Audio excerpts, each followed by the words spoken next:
الحمد لله رب العالمين، والصلاة والسلام على أشرف المرسلين نبينا محمد وعلى آله وأصحابه أجمعين. أما بعد، هنتكلم النهارده بإذن الله عن حلقة من ضمن سلسلة طويلة اسمها اعرف ربك.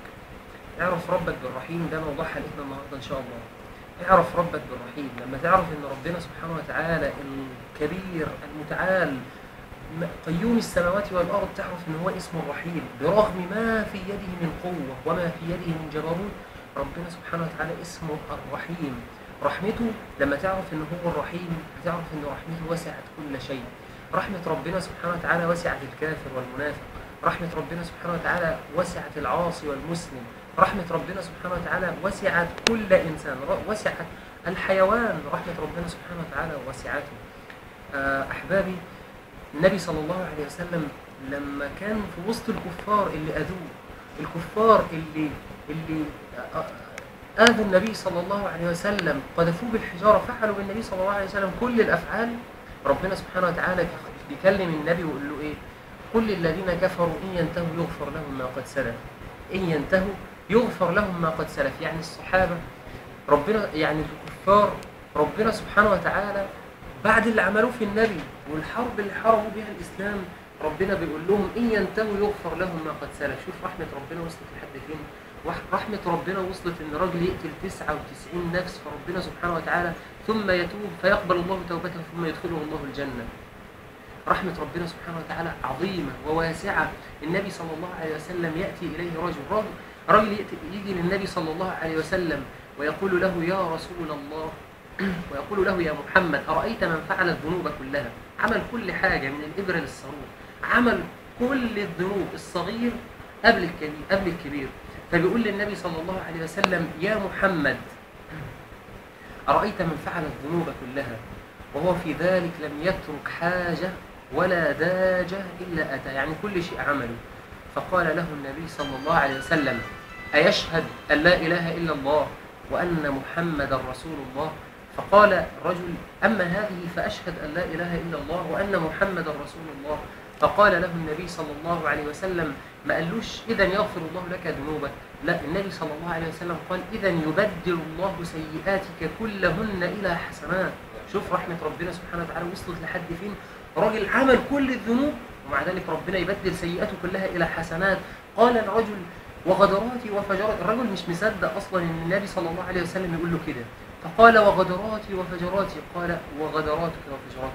الراجل مش مصدق وعايز يتأكد أكتر، قال وغدراتي وفجراتي، قال وغدراتك وفجراتك، وغدراتي وفجراتي، قال وغدراتك وفجراتك.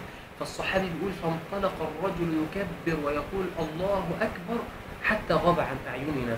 شوف رحمة ربنا سبحانه وتعالى وصلت إن رجل كافر بلغ في الكفر حتى وصل حاجباه على عينيه من كبر سنه، ده رواية الحديث بتقول كده. ومع ذلك ربنا سبحانه وتعالى يدل النبي صلى الله عليه وسلم إن هو يقول له إذن يبدل الله سيئاتك كلهن إلى حسنات. ربنا سبحانه وتعالى بيكلمنا في سورة الفرقان في أواخرها في صفات عباد الرحمن، قال والذين لا يدعون مع الله إلها آخر، يعني ما بيكفروش بالله، ولا يقتلون النفس التي حرم الله إلا بالحق ولا يزنون ومن يفعل ذلك يلقى أثاما يضاعف له العذاب يوم القيامة ويخلد فيه مهانا إلا من تاب. شوف بقى اللي يتوب ويرجع لربنا سبحانه وتعالى مهما بلغت ذنوبه، حتى لو أشرك بالله، حتى لو زنى، حتى لو قتل، حتى لو فعل الموبقات، ربنا سبحانه وتعالى بيقول لنا إيه؟ إلا من تاب وآمن وعمل عملا صالحا فأولئك يبدل الله سيئاتهم حسنات وكان الله غفورا رحيما. وكان الله غفورا رحيما. تخيل أخي الحبيب، تخيل ربنا سبحانه وتعالى رحمته وسعت كل شيء، كل شيء، كل الذنوب الصغيرة والكبيرة.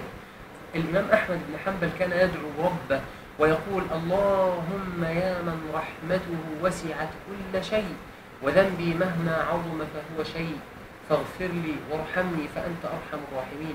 كلنا في حاجة إلى رحمة ربنا سبحانه وتعالى، كلنا محتاجين رحمة ربنا سبحانه وتعالى. حتى الطائع، حتى اللي بيعبد ربنا سبحانه وتعالى وقائم على حدوده محتاج رحمة ربنا سبحانه وتعالى حتى يدخل الجنة. تخيل أعمالك اللي انت بتعملها دي كلها مش هتنفعك في الآخرة إلا إذا رحمك الله سبحانه وتعالى. النبي صلى الله عليه وسلم بيقول لن يدخل أحد الجنة بعمله. فقالوا ولا أنت يا رسول الله، ولا أنت يا رسول الله. قال ولا أنا إلا أن يتغمدني الله برحمته. ما حدش يغتر بطاعته، كلنا برحمة ربنا سبحانه وتعالى هندخل الجنة بإذن الله تبارك وتعالى، وذلك بظننا في الله تبارك وتعالى وحسن ظننا في الله. أنا عند ظن عبدي بي فليظن بي ما شاء، إن خيرا فخير وإن شرا فشر. أسأل الله سبحانه وتعالى أن يعمنا بواسع رحماته، إنه ولي ذلك والقادر عليه. أقول قولي هذا وأستغفر الله لي ولكم.